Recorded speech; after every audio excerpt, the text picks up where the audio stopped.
The metallic groan of the hull plates was a constant reminder of our confinement, a soundtrack to the endless nightmare that had become our reality. I, Captain Eva Rostova, stared at the flickering chronometer, the numbers blurring into a meaningless mess. Logbook, day 1725. It had been 4 years, 9 months, and 21 days since the Pathfinder vanished, swallowed by the void. 50 years by the outside world's reckoning. We were the lost crew, the ghosts of a forgotten mission. My daily routine was a mockery of what it once was. Check the ship's systems, most of which were now useless. Conserve the remaining rations, which dwindled with each passing day. And avoid the things that lurked in the shadows, entities that defied logic and reason. Our ship was no longer our haven. It was now a prison, a maze of shifting corridors and impossible angles, an ever-changing landscape of terror. We had been a research vessel, charting the unexplored regions of the Outer Rim. Our objective? A routine investigation of a newly discovered anomaly. We had found something ancient, something powerful, something that should never have been brought back. We had codenamed it the Echo, a crystalline artifact of unknown origin. It was small, almost insignificant, but it pulsed with an energy that seemed to resonate with the fabric of space itself. We were supposed to deliver it to the homeworld, but we were lost before we could. Now, we are no longer lost. We have been found, but not by whom we expected. Entities from a dimension beyond human comprehension had come looking for us, lured by the very thing we tried to keep safe. They were not mechanical beings, but living shadows, forms that shifted and pulsed with an unnatural energy. Their motives were clear. They wanted the Echo, and they would not stop until they got it. The ship had become a hunting ground, the corridors warped and twisted, doorways leading to impossible places, the walls breathing and shifting. Our tech was useless, our weapons ineffective. We were hunted, trapped, and running out of time. We had to keep the Echo safe. We had to keep our sanity. We knew that failure would be more than just our end. It would mean the end of humanity, the end of everything. The game had changed. The Pathfinder was once a state-of-the-art research vessel, a symbol of human exploration and ingenuity. Now it was a twisted mockery of its former self, a haunted labyrinth where the laws of physics seemed to bend and break with every passing moment. The corridors shifted, the rooms rearranged, and the very fabric of the ship pulsed with an energy that felt alien, alive, and menacing. The ship itself felt like it was trying to swallow us whole. My past was a life of exploration, a relentless pursuit of knowledge. I had commanded numerous expeditions, always pushing the boundaries of what was known. I was driven by an insatiable curiosity, a desire to understand the universe. But now, that curiosity had led us to the brink of annihilation. My motivation now was simple: to survive, to protect my crew, and to prevent the Echo from falling into the wrong hands. My crew was a collection of scientists, engineers, and navigators. There was Dr. Eris Thorne, a brilliant but eccentric astrophysicist who had been the most eager to explore the anomaly. Lieutenant Commander Zara Khan, my trusted second-in-command, a pragmatist who always kept a level head, and Engineer Ben Carter, a quiet genius who was always one step ahead of me. Each of them, I knew, carried the weight of our situation, each of them determined to fight to the very end. We were the last line of defense. Our tech was a mix of advanced exploration equipment and personal defense systems. Pulse rifles, energy shields, and enhanced sensors, all were now useless against the creatures that stalked us. The only thing that seemed to have any effect was our will to survive. The entities, which we had started to call the Shifters, moved through the ship like liquid shadows, their forms constantly changing, their presence unnerving. They didn't speak, but they communicated through visions, images of other worlds, other dimensions, of the chaos that would be unleashed if we were to release the echo. The visions were not just warnings, but also promises of power. They were manipulating our fears, playing on our doubts. Dr. Thorne was beginning to succumb to the visions. He became obsessed with the echo, seeing it not as a danger, but as a key to unlocking the secrets of the universe. He started to argue that releasing it might be the only way to escape, a dangerous proposition that threatened to divide the crew. I feared that the shifters were trying to manipulate him, that his brilliant mind was being corrupted by their influence. He began to look like one of them. Zara, ever pragmatic, remained focused on our survival, devising strategies to outmaneuver the shifters, always keeping the crew together. But her efforts were becoming increasingly futile. The ship continued to shift, the hallways turning into impossible labyrinths, doorways leading nowhere, and the rooms changing shape with every step we took. It was becoming harder and harder to distinguish the real from the unreal. The ship itself had become our enemy. Ben, despite his quiet nature, proved to be a valuable asset, using his engineering skills to modify our equipment, creating traps and diversions, trying to find a way to disrupt the shifters' control of the ship. But his efforts were also limited. The shifters were always one step ahead, their power seemingly limitless. We were trapped, hunted, and divided. The shifters intensified their attacks, their forms becoming more aggressive, their visions more terrifying. We had to make a choice. We could release the echo and risk unleashing something unimaginable, or we could continue to fight and risk succumbing to the madness of the ship. Time was running out, and the clock was ticking on all of us. Our survival had become a race. Against the end of reality itself, the visions that the shifters sent were growing more intense, more personal. They began to show us glimpses of our pasts, our fears, our desires.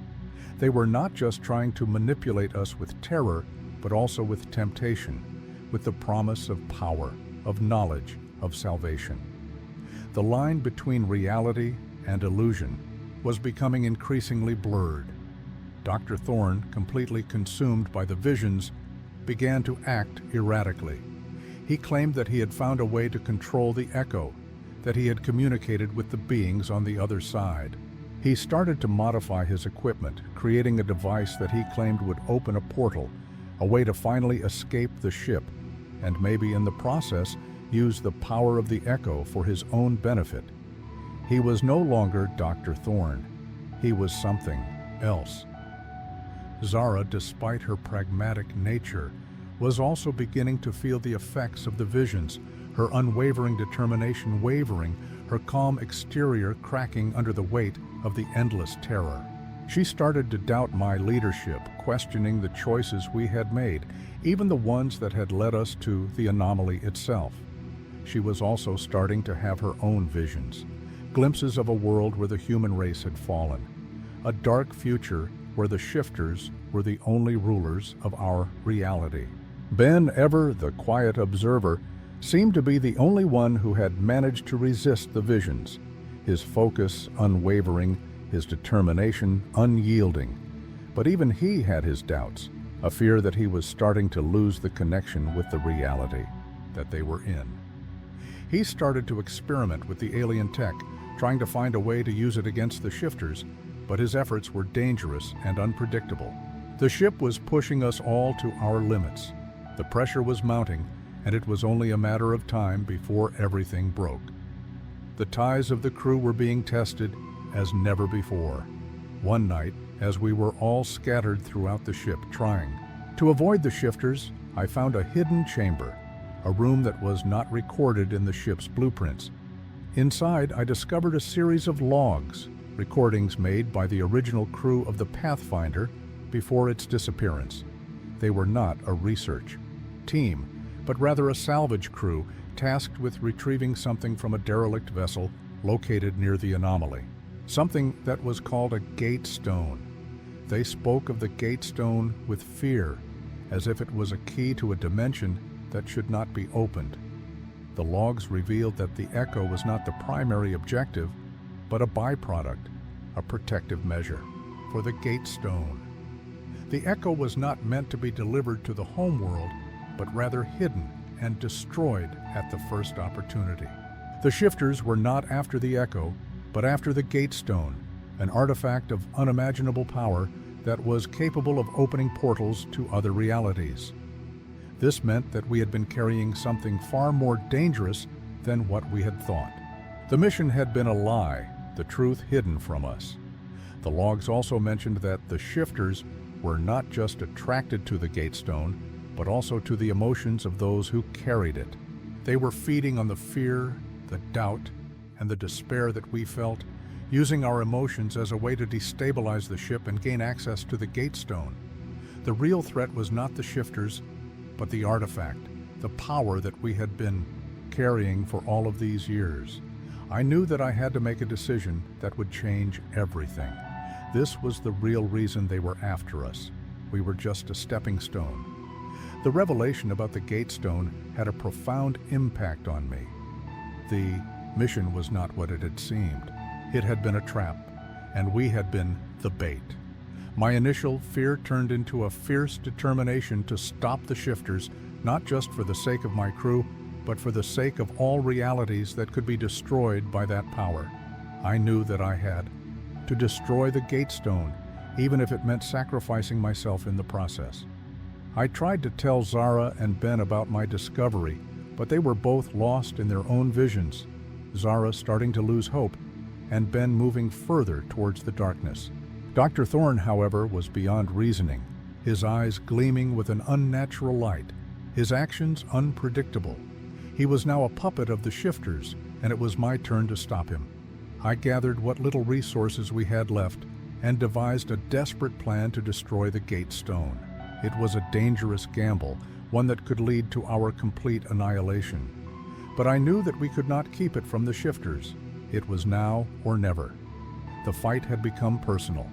The ship was becoming more erratic, its hallways twisting into impossible shapes, its rooms pulsating with an alien energy. The shifters were closing in, their forms more aggressive, their visions more terrifying. Dr. Thorne was also becoming more powerful, his control over the echo increasing, his connection to the ship's systems more dangerous.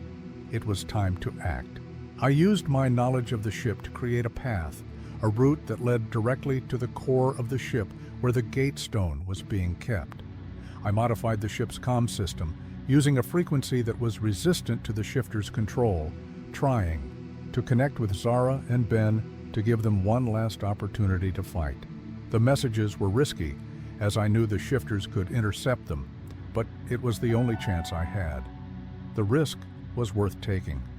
The sub-traumas that had defined our journey began to converge.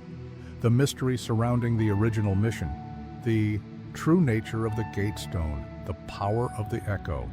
It all started to make sense, as if the universe was finally showing us the truth. The past was becoming clear as the future became more and more uncertain.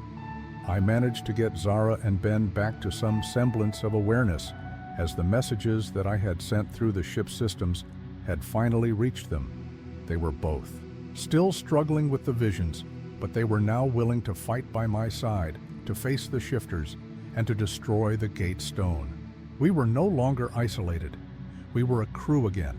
The pieces were in place. The final confrontation was inevitable. It was time to end this. We reached the core of the ship, a chamber that pulsed with an alien energy.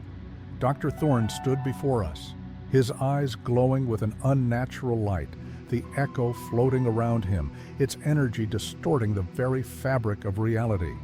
The shifters surrounded us, their forms shifting and changing, their presence suffocating. It was time to confront our destiny. Dr. Thorne unleashed the power of the echo, attempting to open a portal to the other dimension, to release the shifters into our reality. I activated my device, a pulse of energy disrupting the connection between the echo, the gate stone, and Dr. Thorne.